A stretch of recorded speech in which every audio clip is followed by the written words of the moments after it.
obrigado. Em primeiro lugar, esta palavra de agradecimento ao Secretariado Nacional das Comunicações Sociais, em nome do Sr. Dom Pio, o Dr. Paulo Rocha e também com o João Aguiar, que me formulou este convite. E devo um convite para falar sobre a importância e a função dos meios de comunicação social nesta comunicação institucional da Igreja, a partir principalmente de um gabinete de comunicação diocesano e também a importância dos meios de comunicação social para o lançamento de novos projetos de evangelização. Devo confessar-vos que no início fiquei um pouco apreensivo com o convite, porque não sou um profissional de comunicação, isso é certo e seguro, portanto sou um aprendiz, e o que facilita muito, porque mais do que dizer certezas, vou se calhar levantar algumas perguntas e serei mais breve. Em primeiro lugar, de acordo com o tema que me foi levantado, sobre a comunicação institucional da Igreja e de percebermos o que é isso de comunicação institucional da Igreja, o que é que implica e se, no fundo, é o modelo comunicativo que nos interessa a nós, Igreja.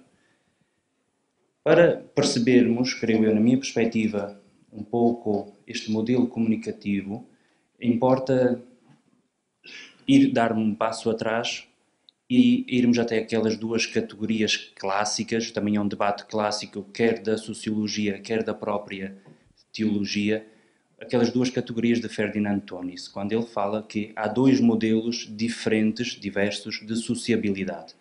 Ele diz, por um lado, a sociedade, ou podemos chamar nós instituição, e depois, por outro lado, as comunidades, o modelo comunitário. E estas duas formas de sociabilidade têm características diversas e consequências diversas, abordagens distintas. Se, por exemplo, por um lado, a sociedade ou a instituição é uma forma formal de comunicarmos, é baseada na estabilidade e também na figura pública. É uma instituição, é sempre algo público. Em contraponto, temos este outro modelo de sociabilidade da comunidade, que não é formal, é por isso informal, não é estável no sentido rígido, mas é mais ágil, e depois é privado e afetivo. Quando nós então dizemos que, por exemplo, num gabinete de comunicação diocesano, a função principal é de uma comunicação institucional, estamos a fazer uma opção preferencial por um modo de estarmos em sociedade e de comunicarmos com a sociedade. Por isso é que existem várias perspectivas, mesmo em termos de faculdades, de o que é que deve ser a comunicação da diocese ou a comunicação da universidade. Aqui mais na Europa existe naturalmente um curso até de comunicação institucional. E que uma das definições que dão nesse curso é que a comunicação institucional é um género de comunicação organizado, feito de modo organizado para as pessoas que estão ali em redor. E tem alguns objetivos, que é de estabelecer relações de qualidade entre a instituição e o seu público, adquirir notoriedade social e depois, por fim, também adquirir uma imagem social adequada. Porquê? Porque é dito, são três fatores. Uma coisa é o que é a Igreja, outra coisa é o que a Igreja pensa ser e outra coisa é o que os outros percepcionam sobre a Igreja. E então o papel desta comunicação institucional é ajudar a um equilíbrio entre estes três fatores. A minha pergunta, claro, a este ponto é se este modelo de comunicação institucional é o modelo que interessa à Igreja, se corresponde às necessidades e à natureza do que é ser Igreja. Temos que perguntar então o que é ser Igreja, qual é a missão de ser Igreja.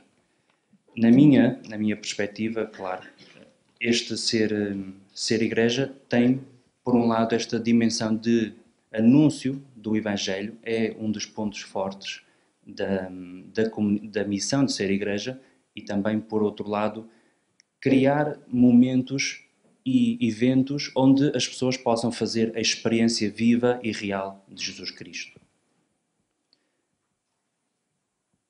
E se esta é a missão da Igreja, na minha perspectiva, uma comunicação meramente institucional não corresponde à missão da Igreja. Não dá resposta à necessidade e à missão da Igreja.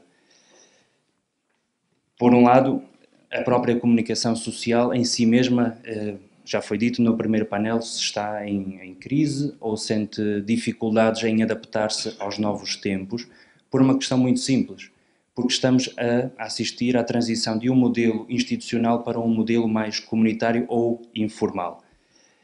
A própria Igreja, como qualquer outra instituição, não é? Da política, da educação ou de outras grandes instituições como a família, está a sofrer um processo de, alguns diriam, de descredibilização.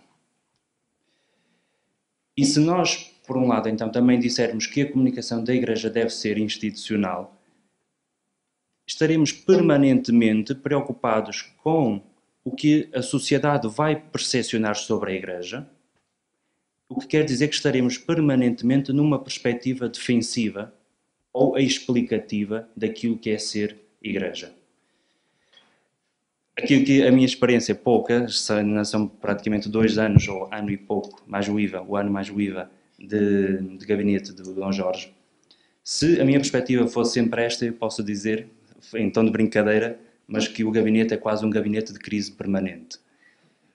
Porque a cada mensagem que o Dom Jorge escreve, uma homilia, cada mensagem que um departamento escreve, qualquer notícia que sai sobre a diocese, há sempre perspectivas diferentes e há sempre pessoas que sistematicamente, principalmente nas redes sociais, que recortam frases, colam, fazem o seu comentário.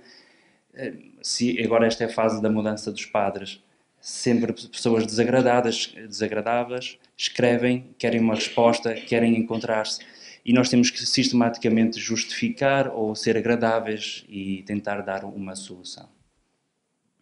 Ora, na minha perspectiva, este não pode ser o único e exclusivo trabalho de um gabinete de comunicação social.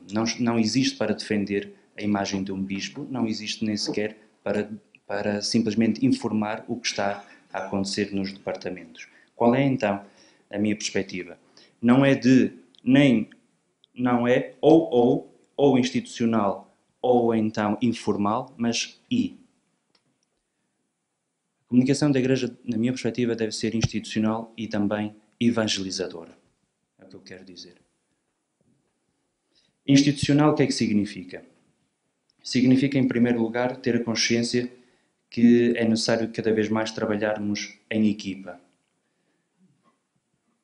De proximidade com os departamentos das dioceses, com uma grande proximidade também com os centros de decisão e de quem tem realmente a informação na diocese. No meu caso é mais fácil porque eu sou aquilo que os jornalistas chamam a fonte próxima, porque estou próximo daquele que tem a informação.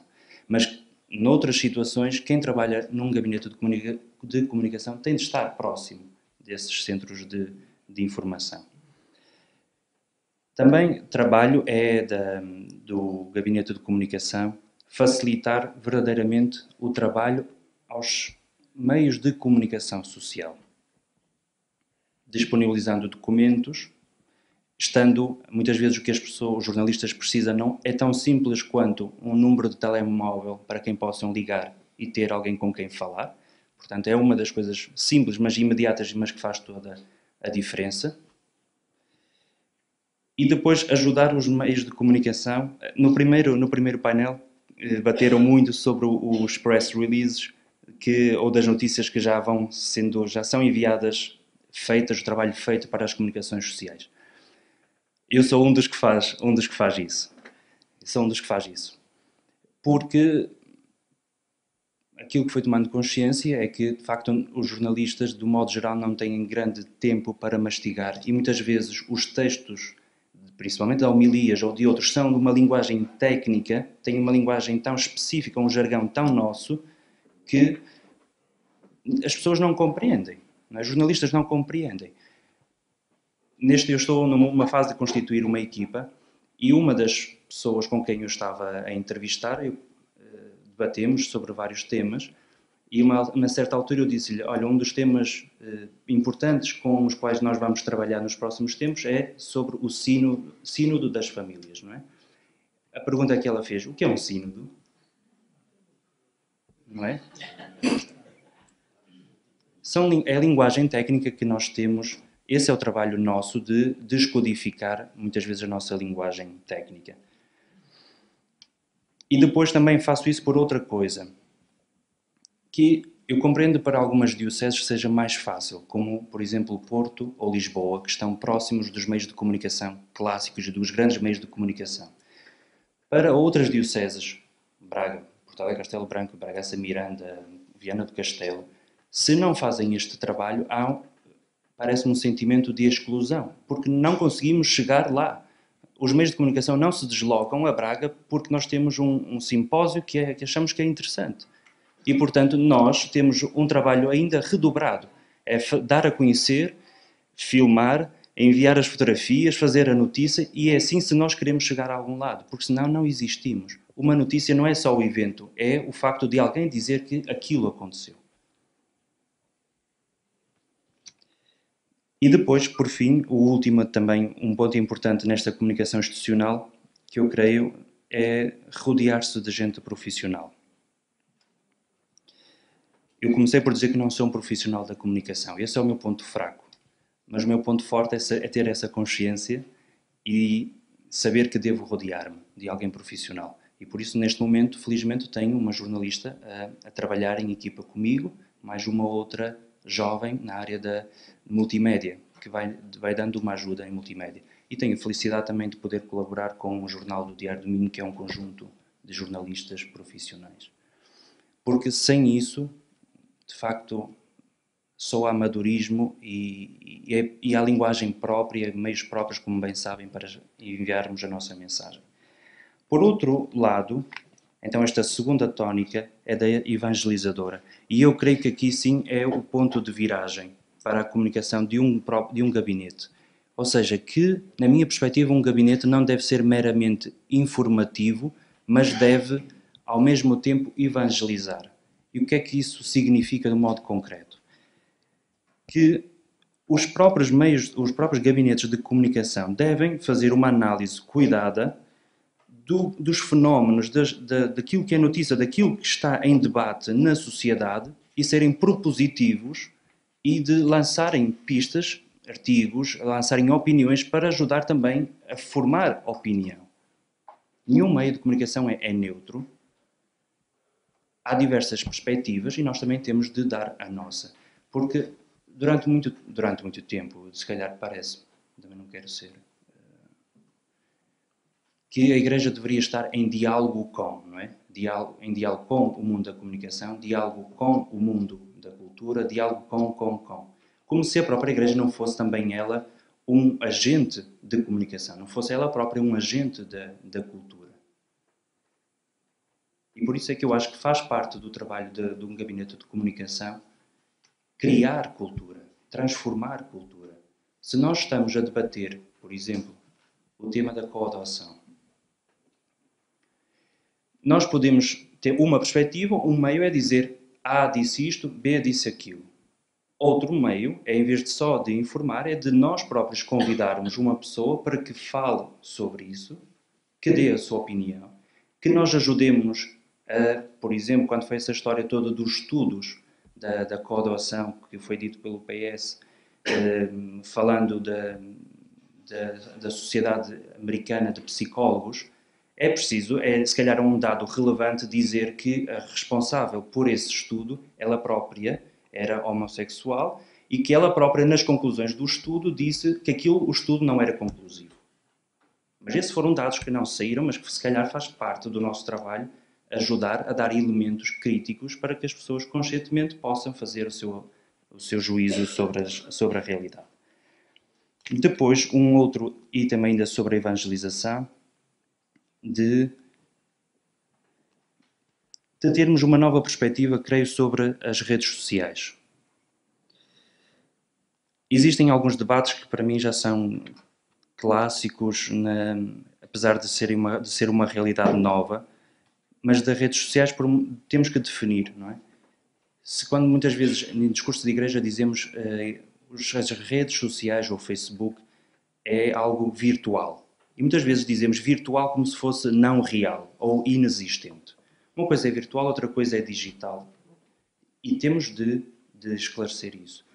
Porque se virtual fosse inexistente ou irreal, ou um mundo que não tem nada a ver com o nosso, por exemplo, aqui a Sónia, ou outras até pessoas da agência Classic, mas tantas outras, que o primeiro contacto que eu tive foi por redes sociais, e conversamos durante bastante tempo, fizemos trabalhos por causa das redes sociais, e quando nos encontramos, a conversa é normal. Como não é a primeira vez que nos encontramos, não é a primeira vez que nós falamos. O que quer dizer que, principalmente para os nativos digitais, as redes sociais são mais um plano comunicativo a par de outros. E um nativo digital acorda, fala com a mãe, se for preciso sai, manda-lhe uma mensagem, a seguir encontra no Facebook e a seguir volta a estar com ela. São planos comunicativos, existentes e reais. Agora, a perspectiva da Igreja sobre esses meios sobre essas redes sociais ou das redes sociais não pode também ser meramente instrumental, não é? Como se fosse um outro meio de comunicação clássico, a televisão ou a rádio. Quando lá estamos é preciso também jogar com as regras da comunicação social. E as regras das redes sociais, que melhor dito, implica-nos a nós. Tem de ter um rosto, tem de ter um comunicador, e deveria ser a própria pessoa a escrever lá. Eu acho formidável o que o Papa Francisco faz no Twitter, mas eu creio que ele deveria ser ainda mais, porque faz parte do jogo das redes sociais ser a própria pessoa a escrever. E se era um passo a mais na credibilidade de quem percebe o jogo das redes sociais, que tem que ser o próprio a escrever. E depois também a qualidade técnica com que nós fazemos. E ainda um outro aspecto sobre as redes sociais do Facebook, parece-me importante. Não basta simplesmente estarmos presentes no Facebook. E é preciso perceber mais uma vez as regras do jogo. E as regras de jogo do Facebook são diferentes para um utilizador normal e para uma instituição. O Facebook não está feito para as instituições.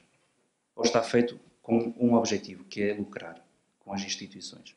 Enquanto eu, Tiago, partilho uma coisa e vai um texto ou uma imagem e chega aos meus amigos, eu, Tiago, diretor das comunicações da Diocese, posso ter 3.000, 4.000 ou 10.000 seguidores do Facebook. Como é que o Facebook funciona? Eu coloco lá um texto, um post, só vai chegar inicialmente a 30 pessoas ou 40 pessoas e, se for interessante, do modo orgânico, vai se multiplicar. Se não for interessante, não aparece. Só temos duas soluções, ou três. Ou ficamos indiferentes a isso, ou pagamos para se tornar visível, ou então entramos numa lógica que a mim não me agrada, que muitas vezes é dos jornais, daqueles...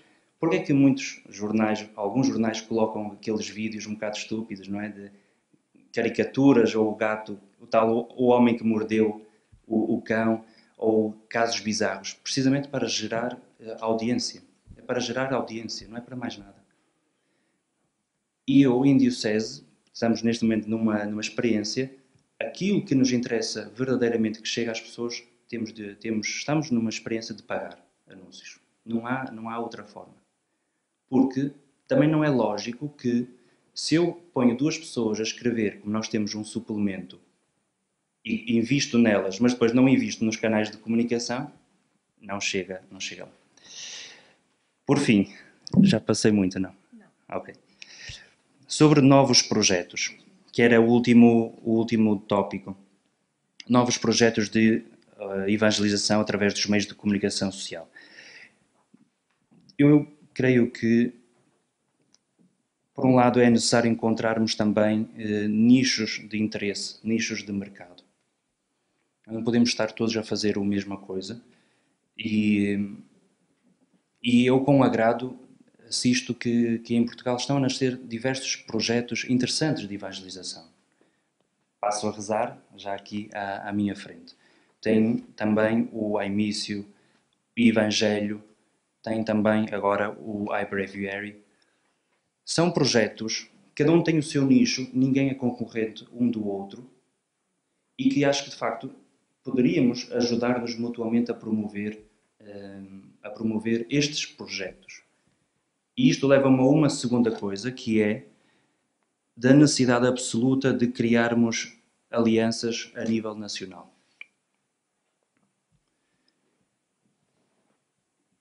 Quando nós falamos sobre redes de pessoas, e que o Papa o diz na mensagem, essa rede de pessoas ou de colaboradores tem de começar exatamente dentro, no nosso seio, entre nós. E nós somos um país tão pequeno que é absurdo dizer lá porque eu estou em Braga e o outro está no Algarve, o outro está noutra cidade qualquer, que não possamos trabalhar em conjunto. De facto, há muita coisa que podemos e devemos trabalhar em conjunto. E diminuir, há um elemento que às vezes é menosprezado, mas que condiciona muito, que é o dinheiro. Não é? E se trabalharmos em conjunto, se calhar conseguimos projetos de maior qualidade, mas a menor custo, porque são repartidos. Custo de dinheiro e custo de tempo que as pessoas gastam. Não é? Há tempos, no início, quando estava a tomar funções no meio de comunicação, no gabinete de comunicação, tivemos a ideia de criar uma aplicação para telemóvel, que hoje em dia é absoluto, não é? É necessário, é imperativo ter uma aplicação. Mas se o preço da aplicação telemóvel pedia vários orçamentos, andava na ordem dos 30.000 euros, uma aplicação de telemóvel, eu sei que tenho que estar lá, mas também sei que não tenho o dinheiro para fazer isso. Mas uma aplicação para telemóvel que possa ser do interesse comum, ou ter alguns pontos de interesse comum nacionais, diocesanos ou assim, e que os próprios custos possam ser repartidos, aí sim podemos ter alguma coisa, um projeto viável e de qualidade. A última coisa, então, tem a ver, este é o modelo que eu penso ser o mais adequado, por um lado, manter esta dimensão institucional, mas ao mesmo tempo também ter a consciência que temos de avançar por uma comunicação mais evangelizadora. Porque uma comunicação diocesana que seja meramente institucional será, a médio prazo, uma comunicação falida, porque não corresponde à natureza da própria Igreja. E isso também implica-nos a nós, que somos, se calhar, e a nós, vós, os diretores de comunicação de cada uma das dioceses, e que nós próprios temos de assumir este modelo bipartido e sermos, por um lado, há um modelo chamado o líder e o manager, não é? O manager é aquele que gera o cotidiano, que gera tal informação dos pedidos que chegam para darmos, divulgarmos, mas ao mesmo tempo, se nós permanecermos simplesmente nisto de managers, de gestores do dia-a-dia, não conseguiríamos pensar mais além. Vamos ser absorvidos pelo volume de informação que nos chega. Daí que também tínhamos de ser líderes, ou seja, ver mais à frente, ver quais são as necessidades, de nós criarmos debate e de criarmos espaços onde a Igreja, de um modo com qualidade, possa estar presente e transformar a cultura que a envolve. Penso que sinteticamente é isto que eu tinha para dizer. Obrigado.